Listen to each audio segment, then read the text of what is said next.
Welcome, everyone, to another live edition of 410 Sports Talk. I'm Glenn Martin here with my coach, James Haskell, and, of course, DK in the back, as always. Got a big show for you guys today. We're going to have, of course, film expert Cole Jackson is back. He has dug himself out of the Canadian snowstorm he was in last week, I'm sorry. And he's already dove into the Houston Texans tape, so I'm excited to get his take on not just what the Ravens have going on internally, but what he, his early impressions of what the Texans are going to, the kind of challenge the Texans are going to present for the Ravens this coming weekend. Get into the practice report and, who's healthy and all that good stuff. Of course, we have our official game preview coming up this Friday, as always, for you guys. But this is going to be our initial thoughts. We're going to get Cole Jackson's opinion, and then anything Jimmy comes up with. Who knows what this guy's got to say? Anything that Jimmy comes up with. Yeah, that's what we'll get to at the end. Yeah. Once me and Cole are done, we'll let Jimmy talk a couple minutes. Thanks, guys. I appreciate it. I was going to ask you how you're doing, Glenn. Were you? Yes. You still can. How are you doing, bud? I'm doing good, man. Thank you for asking. Flames. Jeez whiz. Thanks for asking. No, doing well. How about you, Jimbo? Good, man. Are you dug out of the city? Yeah, it wasn't too bad. Gotcha. Some guy, I guess I get it. Some guys were knocking on the doors on the street they were like, "Hey, I'll shovel your sidewalk in front of your house on the side of your house." Was it 4 feet? Right, exactly. It was a few, right? But I'm like, dude, I'm not giving you money to do that. I'm okay. But no, it was good. It was nice. My son got some shovel action in today, so he had a good time. Nice. But yeah, man, no, good to go. You guys doing it? You doing all right up there? Yeah, doing well. Got some sledding in. Well, the kids got some sledding in. I didn't do any, but they were off today, right? Yeah, they were all in my yard, on my side yard, hitting that hill. All of them, and I had to leave. But anyway, we're back. We're excited. Sorry, go ahead. Look at me. Well, it's game week. That's right. Finally. Geez, I've been waiting. I've been watching these trash teams all weekend. I'm finally glad we get to see our boys who know how to do it. You know what I'm saying? I mean, my goodness, it was a mess of a weekend. There was one competitive game out of the bunch. Yep. So I'm excited, man. I absolutely cannot wait. And look, I have rethought. I've looked into what the Texans have to offer, and look, I'm confident in our Ravens. However, we got to realize that this is a hot team that's coming in here that has a hot quarterback that has been playing playoff football for how many weeks now in order to get to this point. And so I don't want to overlook this Texans team. It's like OBJ said, every team is here for a reason, especially in the division round, because that means they've won at least one playoff game or had the bye, like the Ravens and Niners. So yeah, this is going to be a tough matchup. It's a good football team, but I certainly like our chances nonetheless. Yeah, no, I agree with you. I think that they're a respectable team for sure, but it seems like everybody over the Super Wild Card weekend seems to have forgotten that the Ravens exist. So I think that they'll get a nice little reminder this weekend. Doesn't really matter how hot the Texans are. I still feel, like you said, I feel really confident. So I'm excited to talk all about it. Let's see. Asmodeus the Notice says McChickens. Also, anyone going to the game? Well, look, let me tell you what, Asmodeus. We decided to go big or go home, and we got tickets for that AFC Championship game. So we thought, look, we're going all in when the stakes are the highest. If we're only going to one playoff game, it's this one. We want to be there at the AFC Championship game. So that's what we're manifesting here and beyond. The Ravens are going to get the dub after that. But now, I also want to shout out Asmodeus because I saw he doesn't just dole out the McChickens and all that in this show. I saw him over when we visited with Bobby and Sarah in the vault. I saw him in the chat, dishing out, keeping everybody well fed over there as well. So appreciate the generosity here and elsewhere. Hey, and Glenn, we got to give a shout out to the 410 Sports Talk fam in general, right? Like they were running deep over there when we were on the show representing. So we appreciate you guys. Obviously, you guys are hanging out with Sarah and Bobby, but we appreciate you hanging out with us as well. Yep. Let's see here. We got another super chat. They're coming in now. Mark Anthony, the gamer, says, "On my mama, on my hood, Jim look fly. Fly Glenn look good." My man. That's a song, dude. Let's go. I love it. I love it. Flock gang. Let's see. Man, y'all making my day for real. Keep up the good work. I love it. I'm sure I Dang, didn't say dude. that as cool as you meant it to be, said when you typed it. But I certainly appreciate the energy. I love all caps because you're not yelling at Yes. me. You're just yelling from excitement. Usually when we see Yes. all caps, it's someone disagreeing with me strongly and calling me names in the comments. So I do appreciate that, Mark. But yeah, I think all Ravens fans have been missing some Ravens football, Jimbo. Dude, you think, and that's the most exciting about all this. You think that they're missing football? Whew. You better believe the players are missing being out there watching this weekend. Like I said, I might be petty because I'm pretty petty. Yeah. But if you think I'm petty, think about all the other guys that are sitting watching the games, not hearing a single name drop of the Ravens, not hearing a single name drop of the MVP quarterback, the number one defensive, nothing. Yeah, They are chomping at the bit. The lack of consideration in and of itself and respect is material for them and just added fodder, right? Just added fuel for the fire. So, yeah, man, I cannot freaking wait. Finally. Hey, I saw somebody ask. We were on the vault in their last. They did like a 4-hour live over the weekend, and we were about 2.5 hours in. So check us out. Bringing some energy to the stream. Asmodeus, appreciate your generosity again. Protein shake, and see y'all in 2 weeks. Yeah, buddy. That's right. He'll be in the building. We got to link up at some point. Take some pictures so we can throw them up on the. Yeah, make sure to DM us on Twitter or Instagram or Facebook. Your best bet's probably Instagram or Facebook at the game, or Twitter. It doesn't matter. Whatever you want to do, we'll find you and we'll meet up with you. We're gonna be running deep, dude. No doubt. Now look, Jimbo, we gotta start here because I got some questions for you. All right, let's do it. This is the practice report from today. Shout out to Jeff Zrebick of The Athletic for keeping us up to date with all this info. So as you can see, the first line there, not a ton of surprises in the did not participate. Tylan Wallace and Delshon Phillips. But that last name, Jimbo, cornerback Marlon Humphrey, still dealing with the calf strain that, again, I can't forget the fact that he sustained that on a field goal block. I don't know why he's I guess, okay. But limited participant was Zay Flowers, also dealing with a calf issue. Mark Andrews, Malik Harrison, and Adafe Owe, who's very confident he'll be back, says he would not miss this game. So no worries there. And then a full participant is Devin Duvernay with the back injury. So it looks like he's on track to be one of those guys returned to the roster with those 2 open spots. But Jimbo, how concerned should I be, and how concerned are you that Marlon Humphrey's not going to be out there this week when Nico Collins has been running wild all over team secondaries? Yeah, I'm not a. So outside of this report, do you know for sure he's not playing? No, this is all I know. So you're just but it doesn't look good with it being a Saturday game. I mean, it's in the Sunday Tuesday. Game. I mean, you still got a chance. I'm holding out. Okay. But either way, even if he's out there and he's hobbled, it's not exciting, right? So, or it's not not that it's not exciting, but it's not. It certainly makes you nervous. Yeah. So, yeah, I mean, like you said, I'm not nervous about it. I'm not excited about it, but also look, we had issues against, Miami. Say what you want about Miami. They just lost and they're out, but no one can say that Tua doesn't push the ball downfield. No one can say that their offense doesn't put pressure on you down the field and put pressure on your cornerbacks and things like that in their own way. Maybe they don't do it as well as Houston. Maybe they do it better in other ways. Obviously, they have the all-pro wide receiver, and we held up. Yeah. We held up. So they've given me a lot of faith in them, even with Marlowe out. But it's still not an exciting proposition.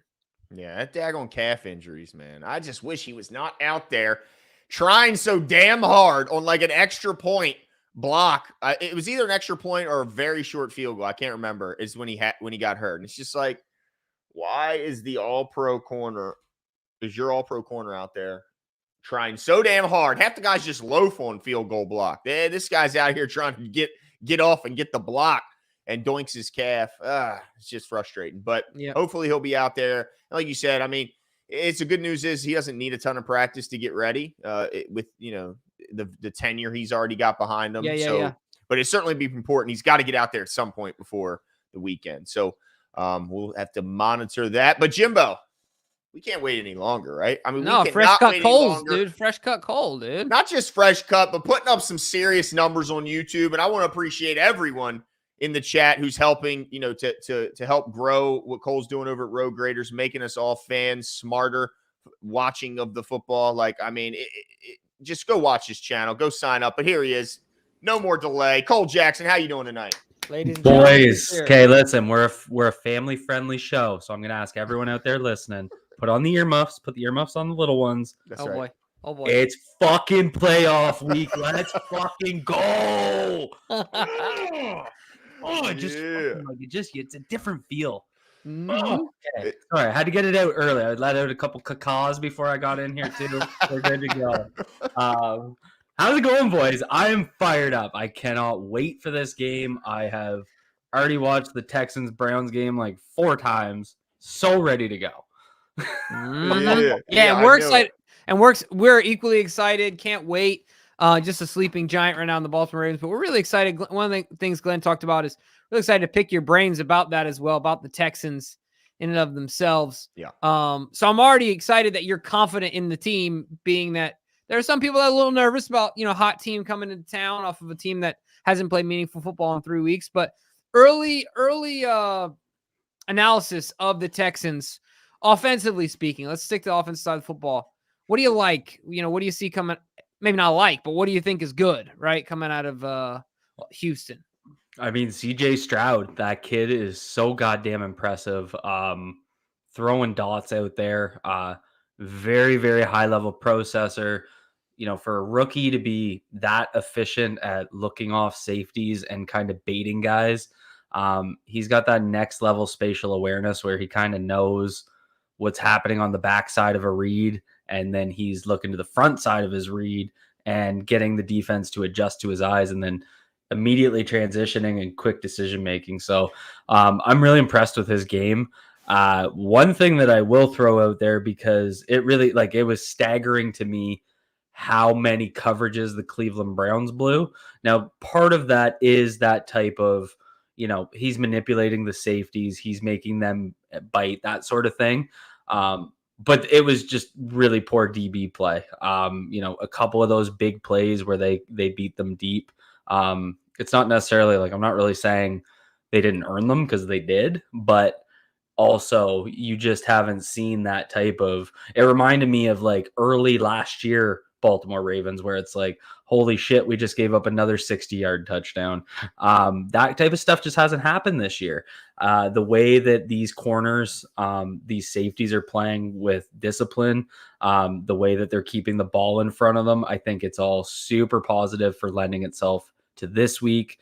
They have an elite left tackle in Laramie Tunsil. They have a really good right guard in Shaq Mason, and then they kind of have 3 Jags and making up the rest of their offensive line. So that's going to be a really interesting dynamic. Obviously, playing that Cleveland pass rush was something to look at. CJ Stroud over the season, 2.95 time to throw, and this one 2.44. It was basically look for that deep shot. If it's not there, immediately hit the flats. They remind me, and I mean, they're running that kind of Shanahan style offense. So we've kind of just seen it in a Miami. We've kind of just seen it in a San Francisco, where they're constantly pushing the ball into the flats and then getting guys out in space. And we've played really well against that type of offense, especially with a guy like Kyle Hamilton and what he can do in the flats, the way he can come up and tackle. We have very physical corners. Even a guy like Arthur Millette, when he's in the slot, he comes up and hits. And that's, without talking about, Marlon, if he's playing, and Darby and Stevens and those guys. So I it's weird because I get 2019 vibes. Vrabel seems a lot like D'Amico Ryans, the way he has these guys playing. Stroud, and just kind of his emergence. They got some young studs on their defense, like Will Anderson. It reminds me of Jeffrey Simmons. The 2019 reminders are there when I look at this team, but I have way more confidence than I have at any point this year. And I hate that feeling. I hate being this confident because the letdown would kill, but I love this matchup for us. I really do. Yeah. I don't like 2019 vibes. I don't want to hear any of that. Yeah. I know. I'm sorry. I already got yelled at on Twitter for that. Let's see, Asmodeus. Shout out to Mandrews, Mark Andrews, JK. It's great to see you, Cole Jackson. Appreciate the continued generosity, Asmodeus. Hey, I want to get your take, as I saw you mention this, and I've been experiencing the same thing. The fan base for Houston isn't as they're not feeling like they're not as aggressive as what we've been feeling from other fan bases. Like Friendly thrillers. Yeah, I don't know how to feel about this, Cole. I don't like it. I don't like it one bit. It doesn't play into my persona. I can't be myself. I don't know who I am anymore. I think it's like they're playing possum on us, and then they want us to act all kind. Yeah, you go to the top comment on my video that came out today, and it says, Texans fan here. This video is great at breaking down a lot there is to know. No matter what happens, I'm just ecstatic we made it. And there is no team fan base I'd rather lose to. Good luck. I'm like, my gosh. I was just going to comment and be like, screw you, man. No, I've been going back and forward in the comments with some of these guys, and like, just a lot of friendly folks out there. I'm still one of my good buddies from Houston, Texas, I work with. He was like, he literally texted me this morning something similar. He's like, looks like it's going to be your Ravens versus my Texans. Ravens should take it easily, but it's fun to be in the playoffs and winning. Right, cough, cough, Cowboys. I think they're just happy making fun of the Cowboys. I mean, we had Miami fans acting like they've been relevant. Like they acted. I mean, they're puffing their chest out like they've done something. I mean, Houston has got at least something to be proud of there. And yeah, I mean, our comments are like, "Hey, it'll be a tough game for us to win. Good luck." Like, what? Okay. I'm telling you, man, they're playing possum. They're just trying to, we're all nice, and then when you let your guard down, that's when they get you. A bit reverse psychology there. But I wanted to ask you about your take on them on the defensive side of the ball. They were able to get, a couple turnovers off January Joe, and I think surprised a lot of people, but also they got some pretty tough pass rushers. What's your take on how they're going to do defending this Ravens offense? January Joe was looking like Christmas Joe with those gifts he was giving. Oh my gosh, no kidding. Yeah, no, interesting group. Play the run really well. That I don't love because I just like knowing that if we start getting, the wheels spinning in the mud, you can always lean on your run game. But I think the way those guys fit runs, I think they defend the run really effectively. This reminds me of a game where the game plan needs to be very similar to Miami, where they kind of come out and pass to set up the run, which is very much against how they've played the last couple of years, just obviously with, the way Greg Roman called that offense. So I think that's definitely something to keep an eye on. But I think they play the run really well. My game plan, and I mean, I'm not trying to compare them as a team to the Miami Dolphins because I don't think they're similar, but I think our game plan on both sides of the ball needs to be similar, if that makes sense. I think of that D-line in Miami. They had, Zeeler, Wilkins, a bunch of big bodies up front that can stop the run. They have Collins and Rankin. So, and the way their linebackers fit the run, Christian Harris and Blake Cashman, Denzel Perryman, I think they're just an athletic trio. They play the run really well. So, where I saw the Cleveland Browns have the most success is in the middle of the field. I mean, you had tight ends, Njoku and Hunter Bryant. Almost said Hunter Biden. Hunter Bryant, I think they combined for like 11 catches for 150 yards. So that's going to tight ends. And then David Bell kind of came out of nowhere with 8 catches. So they just really worked the middle of the field. And I thought their linebackers really struggled. They were playing their safeties deep. They've obviously had seen what Joe Flacco had been doing with the deep ball. And they were just playing with a lot of depth with the safeties, and that left the linebackers with a big area of field to cover. And they exploited that. The only way they were effective moving the ball was in the middle of the field. And, Blake Cashman, Christian Harris, Christian Harris had a pick, but, it was kind of thrown right at him. So I think those are two guys that I think you can take advantage of with an Isaiah Likely, especially on crossing routes. The way Njoku played, I think that's the type of game Likely could have, especially on catch and run opportunities. He's just more athletic than those linebackers. I'd really love to see Zay Flowers working that middle of the field. And I think the underrated aspect that I'm really, really praying to God that we see is the unleashing of Odell Beckham Jr. in the slot. It's something that makes a ton of sense. It's something we haven't really seen a lot of. And I just think with free releases in the slot, with the way he can just be so damn savvy, especially after the catch, I think it makes a ton of sense. If you can get those matchups, I just really like it. So that's where I'm looking. I think this game is really going to come down to it's one of those weird games where a lot's going to be decided in the first quarter, if that makes sense. Like, I think if we get out and we get a lead going, I really don't see them being able to come back on that defense. I don't necessarily want to be in a position where I'm playing catch up against them, though, just because I just feel like that's how these playoff games always seem to go. So I want to see a quick start on both sides of the ball. And I mean, the blueprint's the same blueprint it always is in the playoffs. You win the trenches and you protect the football.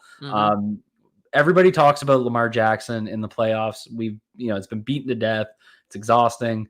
But I look back at the last few playoff losses, not necessarily last year, because I mean, it was a Huntley-led offense. It's just different.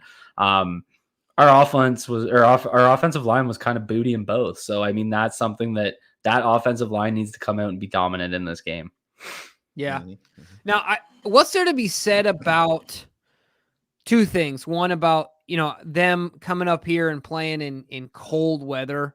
Not that they haven't done it ever. None of these guys have done it before, right? But it's going to be freaking cold this weekend, this Saturday. CJ Stroud plays in a dome. Yeah, so that's what I'm saying. I mean, now he's an Ohio State kid, at least in college. Honestly, don't know where he grew up. He's from Texas, right? I'm not sure. I'm not sure. Good question. DK knows, but he's currently eating peanuts at the same time, so I can't read his lips. But no, he's in California, Cucamonga.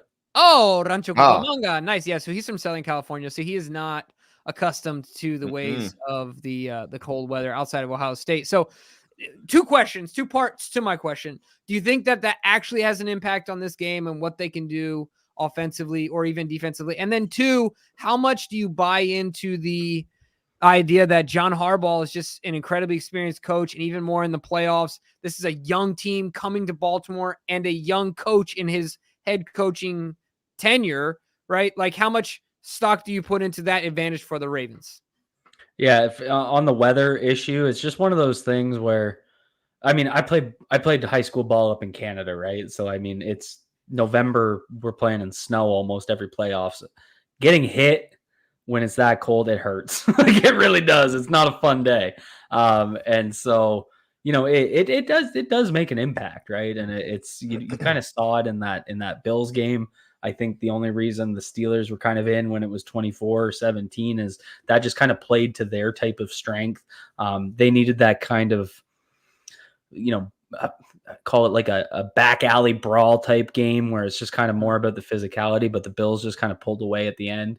So I think it can be that type of game and that's why I'm saying, like, it comes down to playing in the trenches, because where you can be physically dominant, I think that's going to make a big, big impact in the cold. And I think you also saw that from the Chiefs, the way their defense played. They hit hard, they play fast. And the Dolphins are kind of like speed, finesse, and a little bit soft, as we saw when we played them. So, they didn't look like they were having fun getting hit out there. I guess that's what I'm trying to say. So that type of physicality, the way this Ravens defense plays, I think is very, very exciting for that. But when we get to the coach issue, because that DeMeco Ryans has these guys playing the right way. Like, they don't give a flying baker's fuck who they're playing. They're just, he's got them with that right mindset.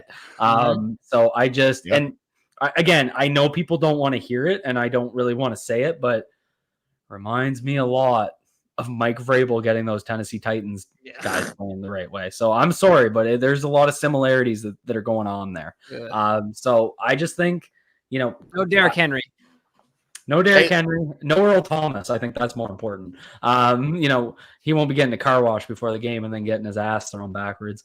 What's it like when you look at John Harbaugh again? Like, you see the culture that's going on right now. Again, these guys are playing the right way. Baltimore, like, defensive football in Baltimore is physical again. And that's been the biggest thing I've noticed in the last 2 months of this season. And I tweeted about it today, and, and I've heard it from guys that are kind of around the building and kind of, within the team personnel. Roquan Smith's impact on this defense cannot be understated. They didn't have a ton of leadership, especially when Calais left, and Roquan has just been such a game changer in that room, bringing that leadership, pumping his guys up. I think Marlon Humphrey is also one of the leaders, but I think and this isn't really a criticism. I just think he's not the most serious guy. And I think he'd struggle to kind of get guys, focused. And Roquan's kind of that, the guy that's going to lead the troops, right? The guy that's going to run at the front of the line. I think that's his type of style. So I think Roquan has these guys playing the right way too.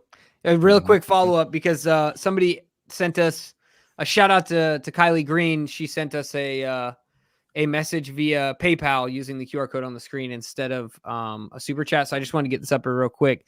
The question is, and this is to both of you, Glenn, you can take it first if you want. How do you feel about the lack of national media talking about our upcoming games so far this week? Not surprising, but go Ravens. Yeah. I mean, it doesn't surprise me. I mean, I think they got the worst time slot on top of it. It just shows how the national media, I think, feels about this matchup. But that's fine. That is okay to keep flying under the radar. That it allows the Ravens to kind of keep pegging themselves as the underdog and not allow them to be the hunted and continue to be the hunters. So I'm fine with it. It's not surprising at all that the spotlight of the AFC will be taken by the Chiefs and Bills matchup with those two quarterbacks, and that is quite all right. And we'll see them. We'll see them next week. And look, guys, I think what we had is we found the trolls, guys. We were asking where the Texans trolls are, Cole, and they're in the chats. They're in the chat right now. They've come out, and all I will please. Because I'll be here in the post-game show. Jimmy, will you be here? Oh, yeah. I'll be here. Just come back when the game is over, because we ask all the fans that jump in the pregame show and talk a lot to come back, and they never come back for the postgame. So I'll just say, just come on back. Just come on back. You know where you can meet me? Outside the bank. Big John. Woo, woo. I love it. Dude, that's awesome. Speaking of which, Cole, are you coming down for a game or what, dude? So if they win this week, I'm going to be in town for the AFC Championship game. If I don't think I'm going to actually go to the game. So as silly as that sounds, I think I'll be doing all the pregame festivities and then watching at a nice local. I want to share. I want to have a beer with Cole Jackson in person at a Ravens tailgate. Can we make that happen, Cole? Oh, we'll be making it happen. Yeah, there's a couple of us that, and I mean, you guys are obviously going to be invited. We're trying to get the basically the local content creators together to do a little something. So you just got to know, Cole. They invite Glenn and James. Dude, it's official. That's right. Yeah, did you guys listen to Jay-Z when he jumped on Bobby and Sarah's show after you guys got off? No. Okay, so I went, you guys went, and then Jay-Z went, and then I went. And I hopped on with Jay-Z right at the end. And he mentioned you guys because I was like, I got to follow Jimmy and Glenn and then you. And then I had Caudry after me. So it was like, I'm sandwiched between all these awesome guests. And he was talking about how he met you guys at camp a few years ago. Yeah. And he was like, those guys bring the energy. He's like, I just got my 2 kids to bed and like, I don't have the energy to match them. So I thought that was awesome just because. Nice. Hey, appreciate you mentioning that. It was great. Jimmy will go up and get your digits. He don't care where he catches you. If he catches you anywhere, he's pulling your number. And that's right. And it doesn't quite matter. Hey, I got to get your take on this because you're his lookalike. And since the return to Mark Andrews to practice, okay, Don C. Cole needs to embrace the Andrews comp. In a perfect world, Cole would have a stepbrother who looked like Likely. Yeah, that would be like a long lost stepbrother or best friend. Looks just like so much Isaiah room for Likely. activities. But with Isaiah, I mean, with Mark coming back to practice, I've heard a small, growing part of the fan base saying that they think since Mark went down, that is when the offense really took off, and that the emergence of Likely has been a key to the offense's success. I can see your reaction already. But because that's been asked so often, I want to get your take. What is your take on what Andrews will bring to this team, and will this mean Likely is to the bench? And also, and this is the big complaint, that Lamar Jackson force feeds the ball to Andrews when he's on the field and doesn't spread the ball around. Yeah, I've definitely heard that one. I mean, it's just Mark Andrews in his healthy games had the lowest target share that he's had since 2018. So I just can't really think back to it. And listen, it's happened in the past. When we had Seth Roberts, when Seth was out wide, yeah, you were probably getting Mark Andrews force fed the ball. I wonder why. And I just think with them finally developing and not even a 3-man, like I'd say a 4-man true wide receiver core, because I've been super impressed with Nelson Aguilar as a depth guy. I just feel like that hasn't really happened this year. There hasn't really been a time where I'm like, he's staring at Mark again. Like it just didn't really happen. And I think so. Mark got hurt in the Cincinnati game.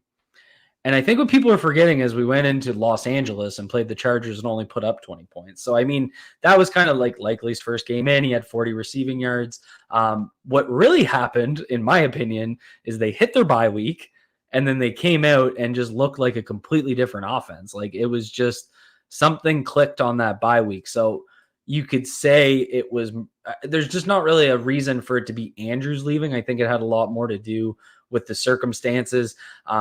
Todd Monken said after week 6, I think it was after the London game against Tennessee, he basically said, we're just going to keep hammering at this offense, because I think he was asked about the inefficiencies, and that was when things were really struggling, right? It was that, the Pittsburgh game where they put up 10, and then it was the Tennessee game where it, I think we have 24 in that, but it was just like things just weren't really clicking. And I think his point was like, we're not going to abandon this new offense. Like we're going to keep hammering it home.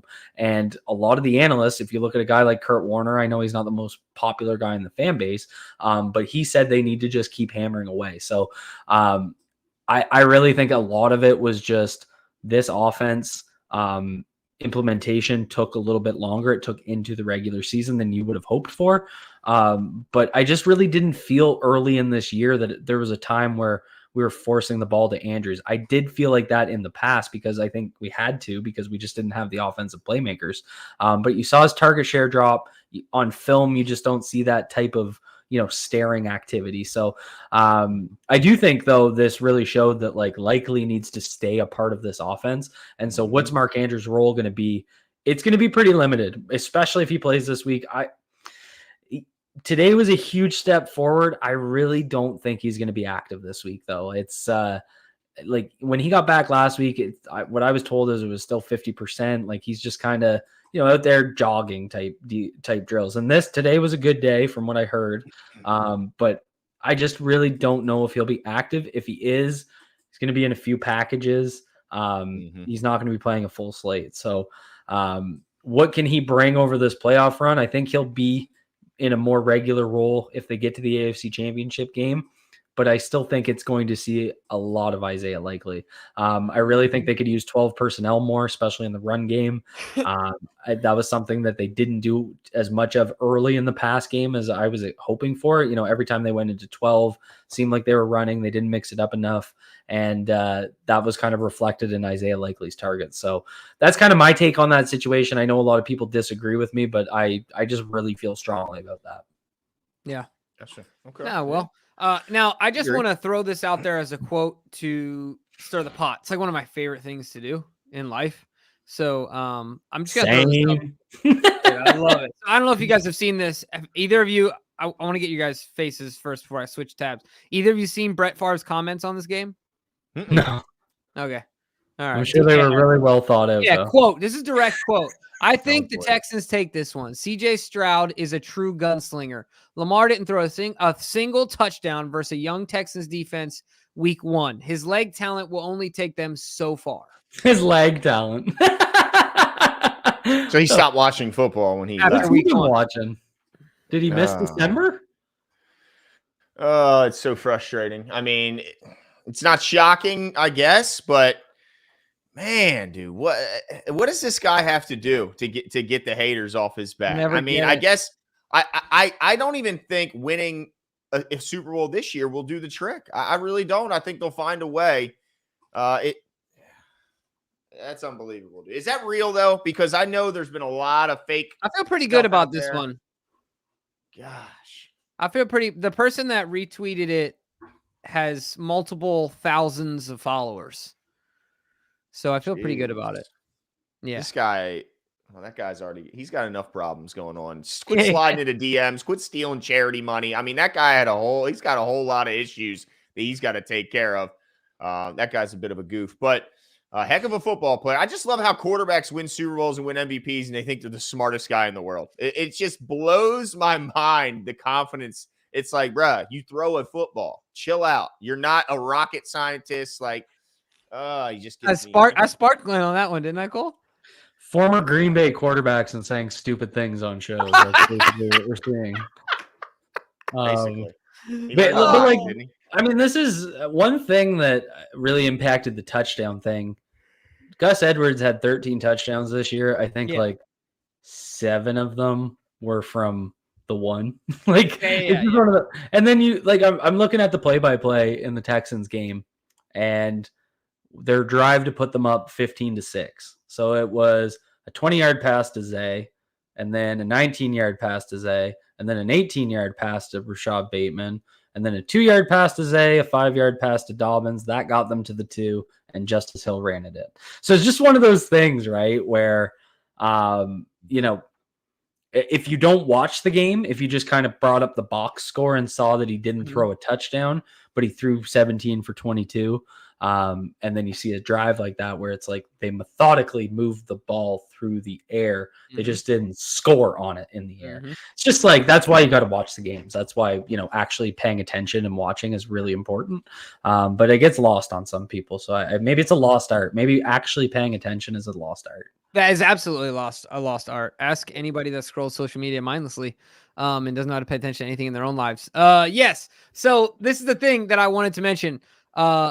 What I love about that is that Monken doesn't overcomplicate things. He's not trying to reinvent the wheel. Who cares if guys are running from the one? It doesn't, like, if it works, why ask the Rams about red zone offense, right? Like, that's the reason they're not in the playoffs anymore. When Glenn and I were both thinking they were going to go deep and make a run, they could not get it in the red zone. And look, thankfully, we haven't had those struggles for long periods of time. I think we had a few weeks where it was a little dicey there early in the season. But why try and reinvent the wheel? Why are we throwing fade routes and, you know, all these other things? Screw it. Give it to the big guy at number 35 and the wheel's on the bus, dude. Let's have him go round and around for a little bit. So I have no problems with it, man. I think it's crazy that Lamar gets blamed for the smartest thing you can do, hand it to number 35. Like, that's the best play in the book in that position. Tell me a better one. Yeah, I just don't get it. 245 pounds. Tush push. Yeah, there you go. I'll give it to. I'll give it to that one. Let's grab his helmet. Yeah, I don't know what happened to the Eagles, dude. What an absolute disaster or I mean, 10-1 to where they ended up is pretty crazy. Eli says, I'm convinced are the Jalen Hurts Texans is a robot. He shows zero emotion, good or bad. Who? Jalen Hurts. Who? Oh, yeah. He always has the same. The like. I don't know what happened to that guy, man. Like, I don't know. It's like he's been crushed confidence-wise. It's kind of strange. Eli says, are the Texans cornerbacks a group to be afraid of? Cole had mentioned a key to the game was to go up quick in their first, but what else would be the big keys? So, Cole, do you have any other big keys for our offense versus their defense? Yeah. Big key for me on for the Ravens defense is really to limit those deep shots. I'm going to keep bringing it up. People are going to get annoyed of it. But I just think of that first half in that Miami game. They were giving up yards. They were getting moved down the field, but nothing was really happening deep, right? The only real deep shot I could think of was that slot. It was basically a slot fade that Tyreek ran on 4th down that he caught over Rock Ya-Sin. That was really the only deep shot. Other than that, everything was an in-cutting route in front of the safeties. They just played it where we're going to stay in front of you and you can move down the field. But when you get into the red zone, you can't keep doing that because everything tightens, right? So that's why I think getting out to a lead early is going to be important, because if you're holding them to 3, you still got to be putting up the 7s, right? And so that's where if you get to the first half and the offense isn't playing well, you might have to change your game plan a little bit. But that is my big key for the defense. I also really, really want to see some creativity in the pass rush. early in the year, Mike McDonald was like, I mean, he had Travis Jones lined up as an edge defender. Like shit was weird, right? He looked like a mad scientist, and I loved every minute of it. Inject that in my veins. And you had PQ running stunts so hard that he would have a free path to the quarterback, and he'd still run a stunt like a psychopath. He looked like a robot. But they kind of went away from that in December, and I think a lot of that was their game plan. Like again, they were basically trying to bend and not break. And I just think when they want to dial up a pass rush, they're going to have to use that type of creativity because Laramie Tunsil is going to race someone, and then they're able to use their right guard but I mean, you can create some really nice matchups. If I can get Justin Matabike against Juice Scruggs a lot, that's something I want to do. Right. So I think there are some really nice matchups there, but I just think we've gone a little bit away from some of the creativity in the stunt game with the linebackers being involved. And I'd really like to see that come back. So that's another key that's a little bit more specific to the pass ruch. Okay. All right. Yeah. Oh, and win the trenches. That is the key. Again, there's a two things you need to do to win this game. You win the trenches and you protect the football. No turn. And how likely do you believe the Ravens will win both of those matchups as far as taking care of the football better than Texans? They're more talented on both sides of the ball. I really do think, especially with Tunsil, we don't know if Tunsil's even going to play. He didn't practice today. He left last game in. You think so? Okay. Oh, yeah. Okay. Yeah, he was very hurt in that game, and he hobbled his ass out there. It's just one of those things where I think you'd have to cut his foot off to keep him out there. Like, do you guys? I don't think people realize Kevin Zeitler, when he tried to play before the was it the Miami game? He tried to get out there. What did Ben Cleveland? What was his first Miami? Game? Yep. Miami. Yeah. Was that at home?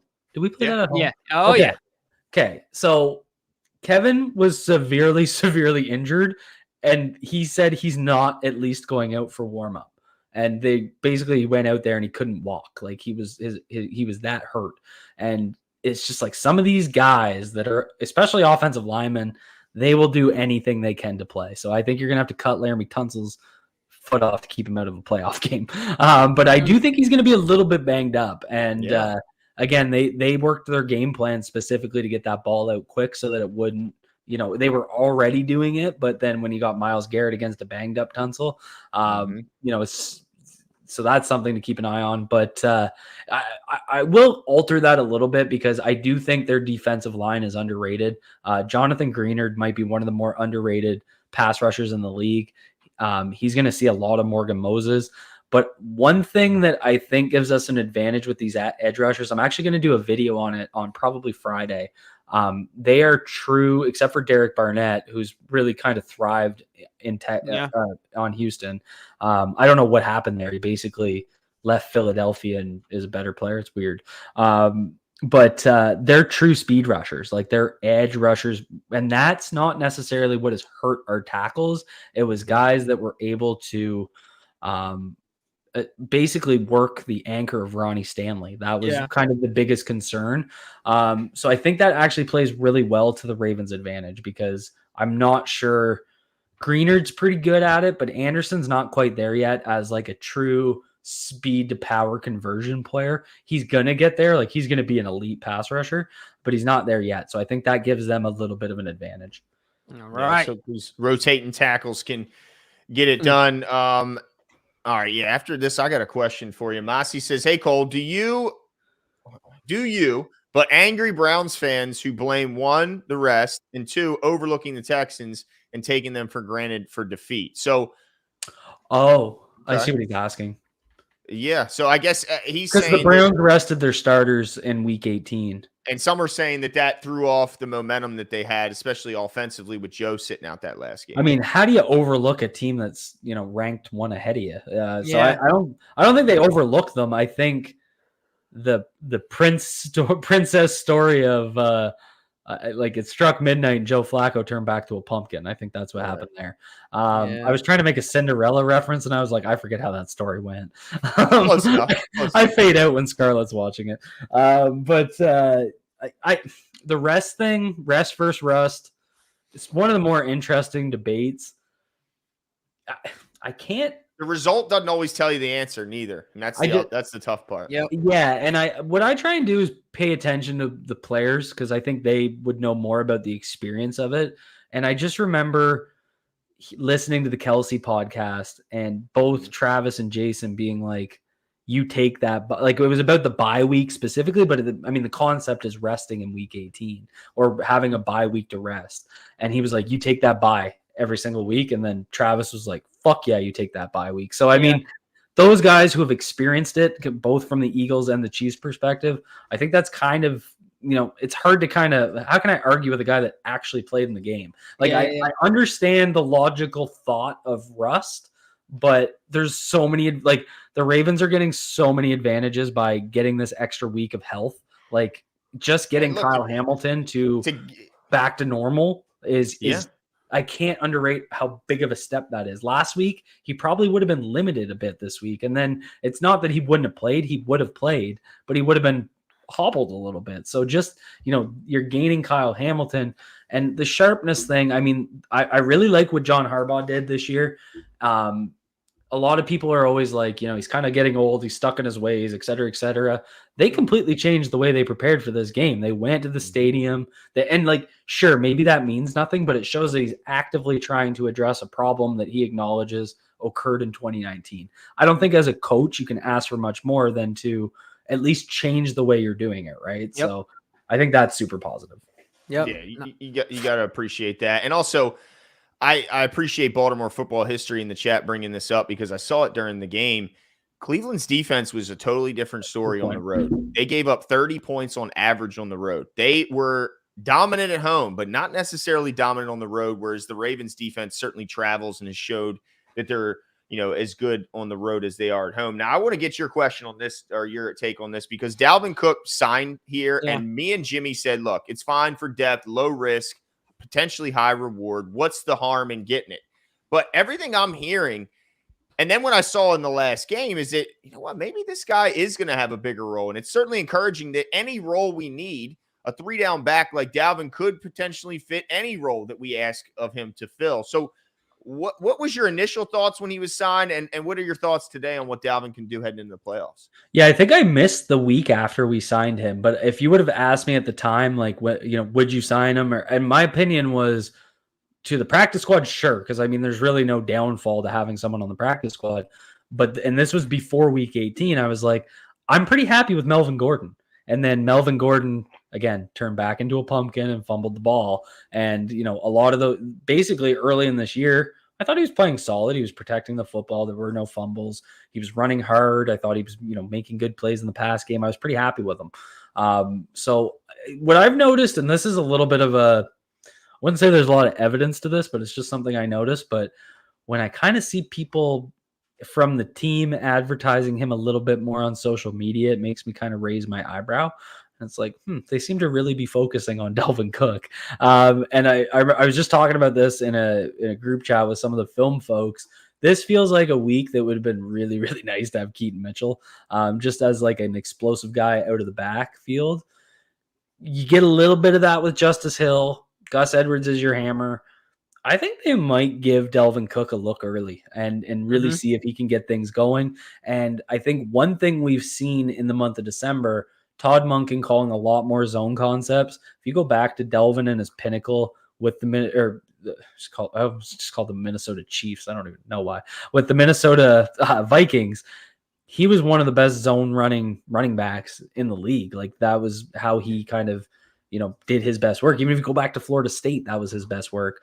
So I thought that was something to kind of take notice of too. They're trying to run zone. They bring in a zone runner. Keaton Mitchell was better at zone. They lost him.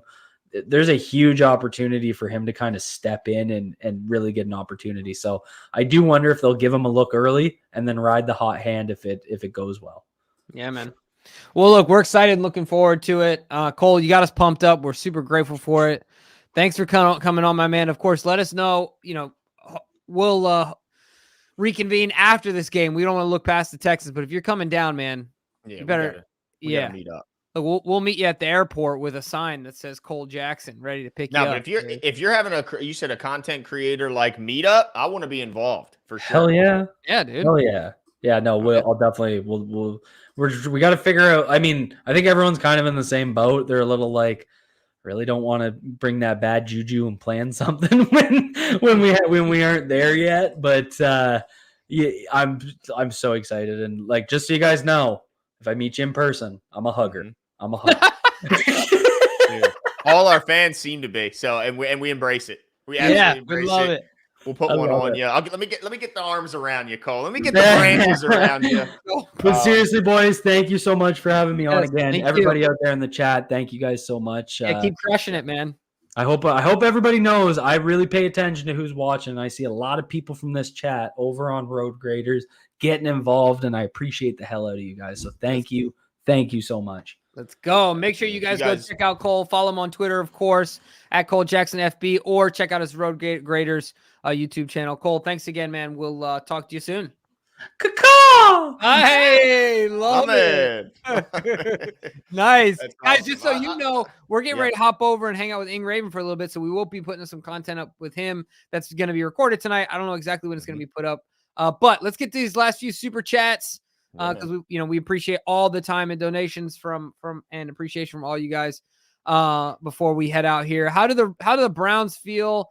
They acquire Massage Watson for the first two first round picks and third rounder. Watson out for the year. Stroud and Will Anderson drafted by Houston and beat the brakes off the Browns. Yeah, talk about poetic justice. And on top of that, of course, the day after the Browns lose, the top question on ESPN, are the Browns better without Deshaun Watson? Just to top it all off. So Don, They can do nothing to get rid of him.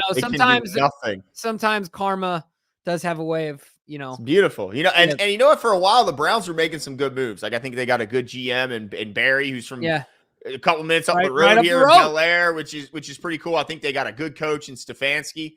But man, did they mess up going getting Deshaun Watson, and I love it. It was an ownership move too. Oh, 100%. I mean, he was desperate to get a quarterback and thought, this is my way to do it. And it doesn't matter the baggage that comes along with it. So, man, I think it's absolutely hilarious. And yeah, I mean, good for the Houston Texans for nailing that draft.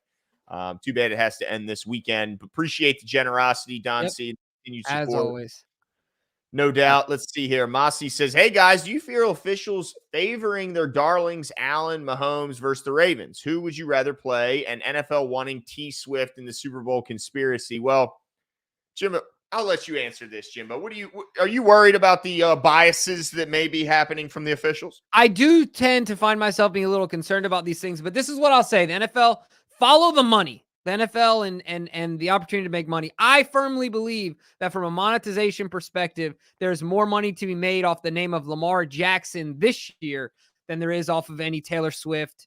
I believe that specifically right now, Lamar's fan base is so wide internationally. He's such an icon in the NFL. I think that Mahomes no, I know that but how much can you really, you know what I'm saying? Like, how much can you really leverage that in comparison to who Lamar is? It's about to be the second. Like, if the NFL is smart, they're going to take the guy with 2 MVPs under 27 and put him on an altar.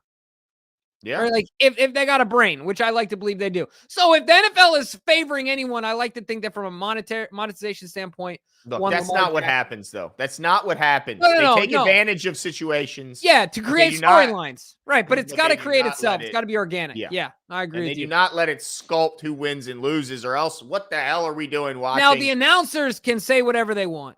They have their biases, and that is what it is, right? Yeah. But I agree with you, that. That's kind of where it stops. We appreciate it, Mossy.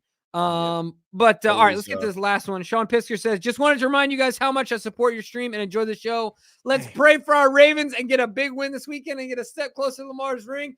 Great work, boys. Sean, thank you so much. You're legend, Sean. Yeah, shout out, dude. And what a great way to end the segment tonight.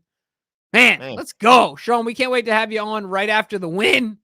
And that's right. Are you going to be there, Sean? Are you going to be there for the AFC Championship? I know you make it out to a lot of games. It'd be really awesome to see you in person for once. Just don't arrest me for public intoxication because I will be drinking, and I don't want to be arrested. I don't think I'd make it in jail. And look, the last thing I got to say is that it's the playoffs, and it's a fun time to put some bets in. I tell you what, I have been doing so here at the house. My wife and I have been having some fun bets amongst ourselves. So go check out our awesome partner, BetUS. Use the promo code 410 or use the link in the description to get a match up to 125% at $2,500. It's a crap ton of money and a great match with an additional 25%. So go check them out. All kinds of bets. Makes the playoff game so much more fun. Ravens are the first one coming up on Saturday. Make some easy money. Take the Ravens and get a little paycheck. Dude, 9-point spread, man. They're gonna beat these boys by 10 at least. Let's go. Take the Ravens. But that's it for us tonight, folks. Thank you so much for coming out. Be back here Friday. Don't miss it. That's right. Let's go. Caca! Caca!